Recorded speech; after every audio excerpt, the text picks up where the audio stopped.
non ci sono e non c'è nessuna come posso dire, previsione che questo aspetto cambi repentinamente.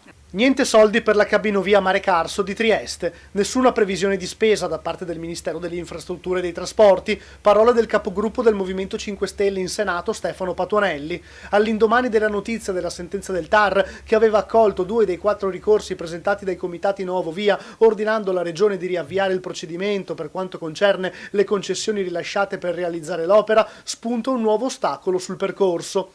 Era stato lo stesso ministro Matteo Salvini, in visita a Trieste lo scorso 4 dicembre, ad assicurare la partenza dei lavori. Già coperta, conto che i cantieri possano partire entro l'estate dell'anno prossimo e decine di migliaia di persone possano muoversi in maniera sostenibile, davvero 1800 persone all'ora, entro l'estate del 2027. Questi sono i tempi che ci siamo dati, il finanziamento è assolutamente coperto. Eppure, dice Patuanelli, dall'approvazione del bilancio non risulta alcuna previsione di spesa. Beh, la situazione è ben diversa perché quella garanzia di fondi non c'è perché abbiamo appena approvato il bilancio dello Stato dove quei fondi non ci sono, ma soprattutto perché dalle informazioni che abbiamo dal Ministero non c'è nessuna voce di bilancio che parli di finanziamento all'Ovovia. Un'opera assurda, non entro nel merito ambientale perché è evidente che ha un impatto ambientale, ma come qualsiasi cosa che l'uomo fa, il tema è che dal punto di vista trasportistico non ha nessun senso